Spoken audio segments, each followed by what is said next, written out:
Hello दोस्तों, एक बार फिर से स्वागत है आपका मेरे यूट्यूब चैनल एग्ज़ाम एनालिसिस पर।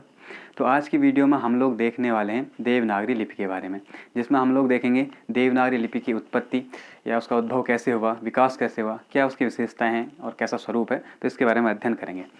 देखिए, कुछ स्टूडेंट इस बात से कन्फ्यूज हैं कि यूकेपीएससी ने जो नया नोटिफिकेशन निकाला है उसमें सिलेबस चेंज हुआ है, तो क्या हमारी सारी भर्तियों का सिलेबस चेंज हो जाएगा? तो देखिए, ऐसा नहीं है। जो आपकी पुलिस कांस्टेबल या पुलिस एसआई, पटवारी, लेखपाल, फॉरेस्ट गार्ड की भर्तियां हैं, इनको यूके SSS ने जारी किया था, इसलिए इनका सिलेबस चेंज नहीं होना है, जहां तक है नहीं होगा। और जो मैं हिंदी कवर करवा रहा हूं, ये यूके SSS के अकॉर्डिंग ही करवा रहा हूं, इसलिए आपको यूके SSS के जितने भी टॉपिक दिए हैं हिंदी में, वो सारे टॉपिक यहाँ पर मैं कवर करवाऊँगा, इसलिए आप लोग चिंता ना करें। बाकी यूके वाले जो हैं वो भी अपने सिलेबस से टॉपिक देखें और यहाँ से उन टॉपिक्स को तैयार कर सकते हैं। ठीक है, तो चलिए स्टार्ट करते हैं। आज का टॉपिक है देवनागरी लिपि। तो सबसे पहले आप हेडिंग डाल लें देवनागरी लिपि। ये आपके सिलेबस में दिया हुआ है, इंपॉर्टेंट है, यहाँ से कुछ क्वेश्चन बनते हैं, थोड़े से हैं, बस उनके बारे में हम डिस्कस कर लेंगे। ठीक है, तो देवनागरी लिपि के बारे में देखते हैं। सबसे पहले आप लोग समझेंगे लिपि होता क्या है।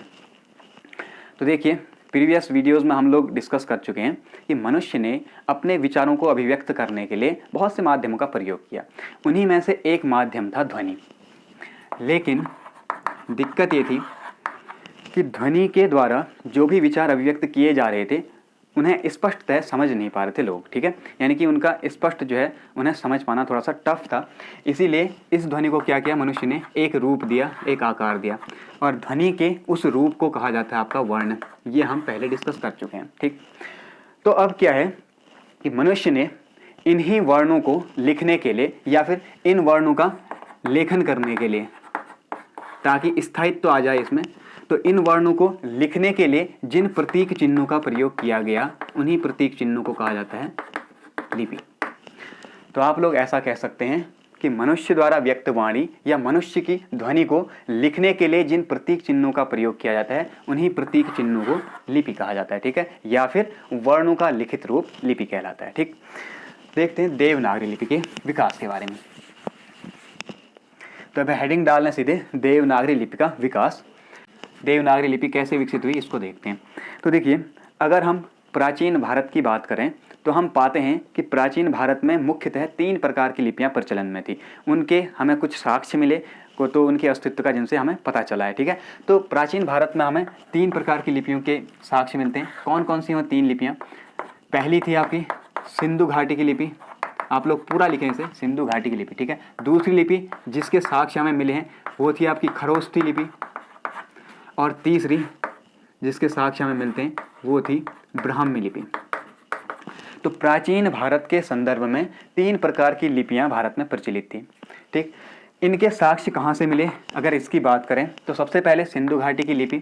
सिंधु घाटी की लिपि कहने का मतलब है कि आपने प्राचीन भारत में सिलेबस अपना आप देखें, उसमें पहला ही टॉपिक है सिंधु सभ्यता, तो वहाँ आप लोगों ने पढ़ा होगा सिंधु घाटी सभ्यता। ठीक है, तो सिंधु घाटी की लिपि, सिंधु घाटी में जो लोग रहते थे उन लोगों ने कुछ दीवारों पर या कुछ पत्थरों पर या फिर कुछ मुहरों पर कुछ ना कुछ अंकित किया हुआ है। ठीक है, तो उसे हम मानते हैं कि सिंधु घाटी की लिपि है।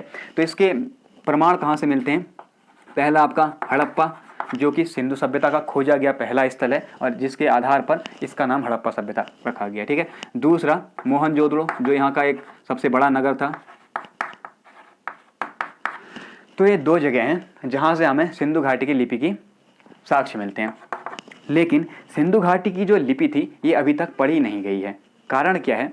सिंधु घाटी की लिपि में वर्णों का प्रयोग नहीं किया गया। जैसे हम लोग अभी देवनागरी लिपि में वर्णों का प्रयोग करते हैं, क, ख, ग, तो इन्हें हम पढ़ सकते हैं, लेकिन सिंधु घाटी लिपि में इस प्रकार के वर्णों का प्रयोग नहीं हुआ है, इसीलिए इसे अभी तक पढ़ा नहीं गया है, समझा नहीं गया है। तो फिर यहाँ पर इस लिपि को लिखने के लिए किस चीज़ का प्रयोग किया गया? तो ध्यान से समझें, हड़प्पा लिपि या फिर सिंधु घाटी की जो लिपि थी, इन्हें लिखने के लिए आपका कुछ प्रतीक चिन्हों का प्रयोग किया गया है। और वो प्रतीक चिन्ह किस रूप में है? वो है आपका जंतु के रूप में, किसी पेड़ पौधे के रूप में, ठीक है, या फिर किसी औजार के रूप में, जैसे आपके हथियार हो सकते हैं। तो इस रूप में इन प्रतीक चिन्हों का प्रयोग किया गया इस लिपि को लिखने के लिए, इसलिए इसे अभी तक पढ़ा नहीं जा सका है। ठीक है, इसी कारण इस लिपि को एक नाम दिया जाता है भाव चित्रात्मक लिपि या भाव चित्र मूलक लिपि। भाव चित्रात्मक, ये आपका हिस्ट्री में भी क्वेश्चन बनता है, बहुत इंपॉर्टेंट है। सिंधु घाटी की लिपि कैसी है, तो आप ध्यान रखेंगे भाव चित्रात्मक है। ठीक है, नेक्स्ट फैक्ट आपका बहुत इंपॉर्टेंट, किसने सिंधु घाटी की लिपि को भाव चित्रात्मक लिपि कहा? तो वो थे आपके डिरिंजर महोदय। ये नाम भी आप लोग ध्यान रखेंगे, जिन्होंने इस लिपि की विशेषता के आधार पर इसे भाव चित्र मूलक लिपि कहा है। ठीक है, तो ये थी आपकी पहली लिपि। दूसरी की बात करें खरोष्ठी लिपि, तो वे इसके साक्ष्य कहाँ से मिले, जिससे हमें पता चला कि खरोष्ठी भी अस्तित्व में थी। तो इसके साक्ष्य की बात करते हैं तो दो जगह से इसके साक्ष्य मिलते हैं हमें। पहला है आपका मानसेहरा, दूसरे स्थान है आपका शाहबाजगढ़ी। ये दोनों बहुत इंपॉर्टेंट हैं लिपि की दृष्टि से भी और इतिहास की दृष्टि से भी। देखिए, मानसेहरा और शाहबाजगढ़ी ये दो स्थान ऐसे हैं जहां पर हमें शिलालेख प्राप्त हुए हैं और उन शिलालेखों की जो लिपि थी वो खरोष्ठी थी। ठीक, दूसरा इंपॉर्टेंट फैक्ट, ये दोनों स्थान कहाँ पड़ते हैं? तो इन दोनों की लोकेशन है आपकी पाकिस्तान में। वर्तमान में शाहबाजगढ़ी और मानसेहरा जो है आपके पाकिस्तान में पड़ते हैं। ठीक है, तीसरी इंपॉर्टेंट आप लोगों के लिए फैक्ट क्या बनता है यहाँ से, कि जो आपका मानसेहरा या शाहबाजगढ़ी हैं ये अभिलेख हैं किसके?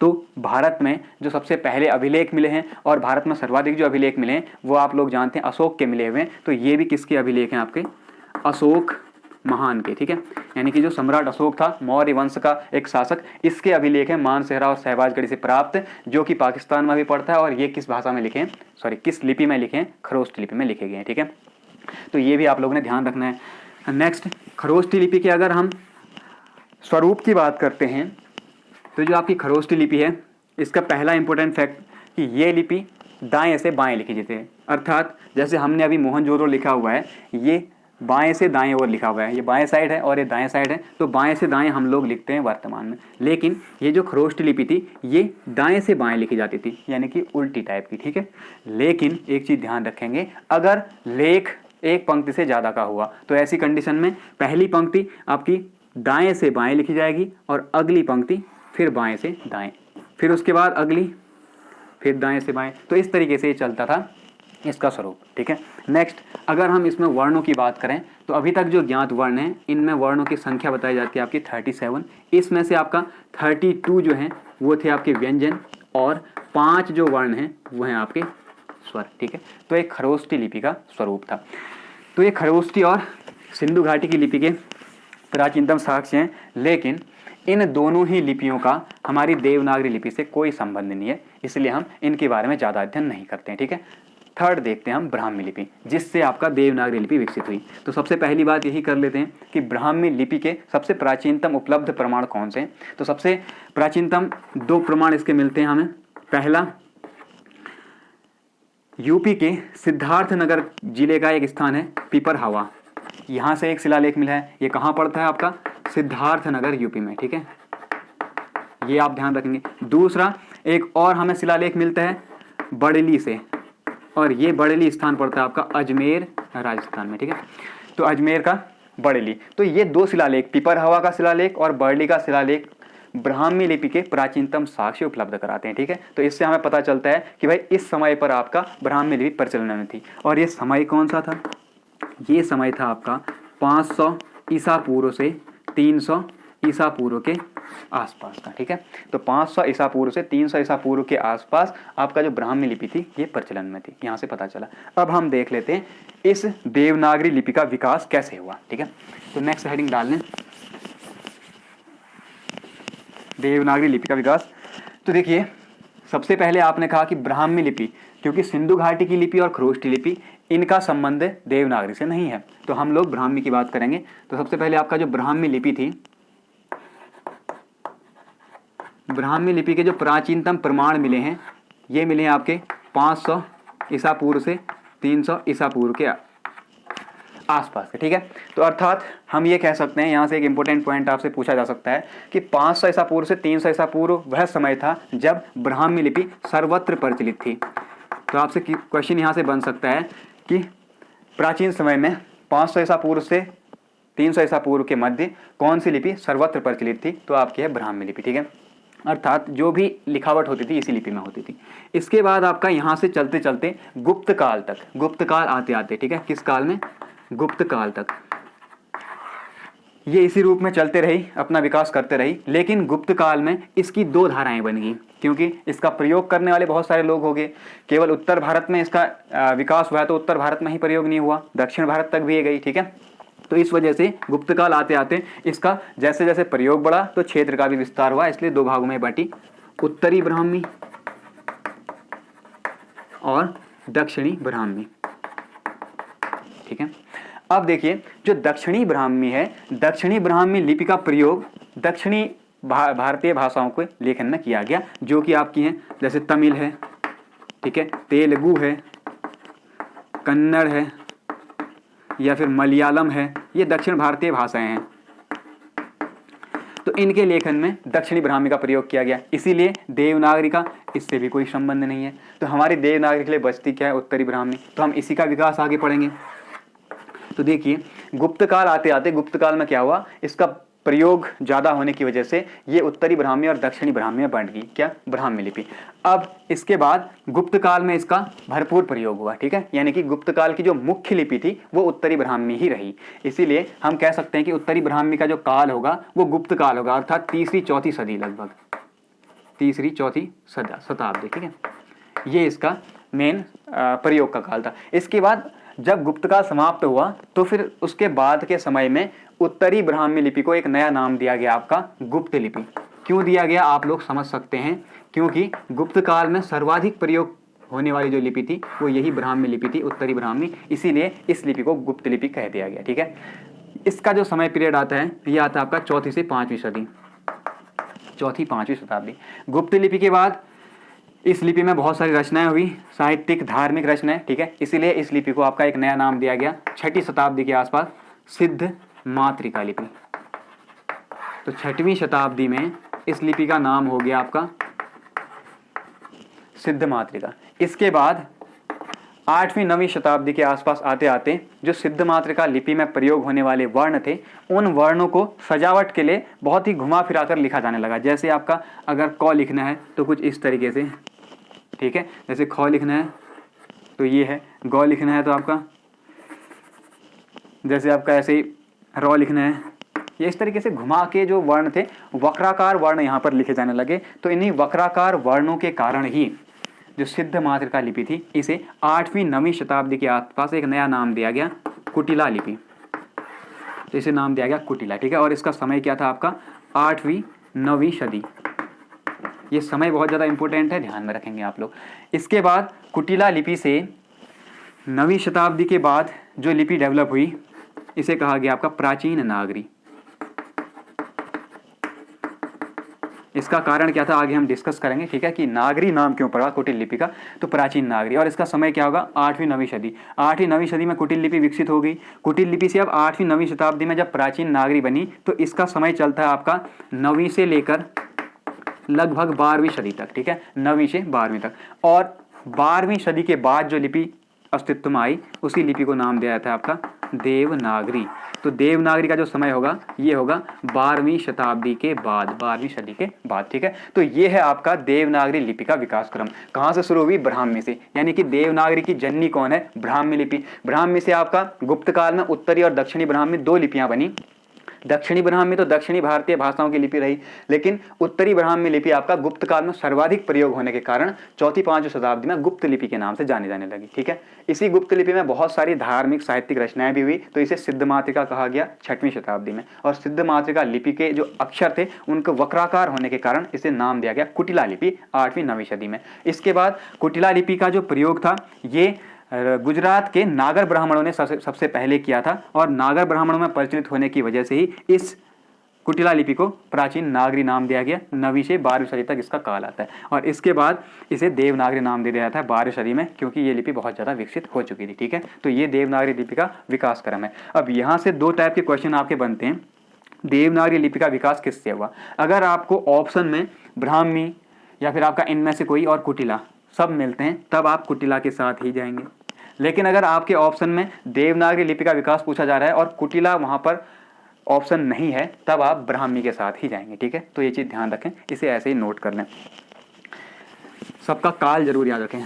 नेक्स्ट हेडिंग डाल लें, देवनागरी लिपि अब विकसित हो चुकी है, तो इसके कुछ इंपॉर्टेंट फैक्ट। तो देवनागरी लिपि से संबंधित कुछ इंपॉर्टेंट फैक्ट डिस्कस कर लेते हैं। जैसे सबसे पहले कि प्राचीन नागरी का जो समय था, प्राचीन नागरी का समय 800 से 9वीं शताब्दी के आसपास विकसित हुई और उसके बाद धीरे धीरे उसका विकास चला 9वीं से 12वीं सदी तक। ठीक है, तो देवनागरी लिपि आपका कब विकसित हुई? देवनागरी लिपि का विकास होता है आपका, इसका विकास 12वीं सदी के बाद। ठीक है, तो पहला फैक्ट यही याद रखेंगे कि देवनागरी लिपि का विकास कब से माना जाता है? 12वीं सदी से। बहुत सारे विद्वानों ने ऐसा कहा हुआ है। ठीक है, अगली बात करें देवनागरी लिपि के स्वरूप की बात करें तो भाई हम जानते हैं देवनागरी लिपि जो है आपकी बाएं से दाएं लिखी जाती है, अर्थात यहाँ से यहाँ को लिखी जाती है। ठीक है, तीसरा इसमें वर्णों की बात करें तो इससे पहले हम पढ़ चुके हैं वर्णमाला में, इसमें वर्णों की संख्या है 52। कितने वर्ण हैं? 52। इनमें से आपका 13 लगभग स्वर आते हैं और बाकी 39 आपके क्या आते हैं? व्यंजन आते हैं। ठीक है, ये इसका एक सिंपल स्वरूप है। अगली इंपॉर्टेंट फैक्ट की बात करें तो देवनागरी लिपि का सर्वप्रथम प्रयोग किसने किया था? अभी तक हमने देखा ब्राह्मी का प्रयोग, ठीक है, या फिर अन्य लिपियों का। अब हम देखते हैं कि देवनागरी का प्राचीनतम साक्ष्य कहाँ से प्राप्त हुआ है। तो देखिए बहुत इंपॉर्टेंट है, देवनागरी का जो प्रथम प्रयोग हमें मिलता है या प्रथम साक्ष्य हमें मिलता है, ये गुजरात में जो नागर ब्राह्मण थे उन्हीं में से एक राजा थे आपके जयभट्ट।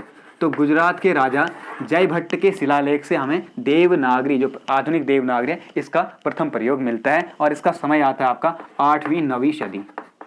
तो आप लोग कह सकते हैं कि जो जयभट्ट का शिलालेख है इसमें देवनागरी का जो रूप मिलता है वो प्राचीन नागरी था। ठीक है, तो ये इसका प्रथम प्रयोग है। अब फैक्ट आता है कि भाई क्या देवनागरी का प्रयोग सिर्फ गुजरात से ही हमें मिला है, कहीं और जगह इसका प्रयोग नहीं होता था इसी समय में भी? तो बिल्कुल होता था। कहाँ होता था देखें।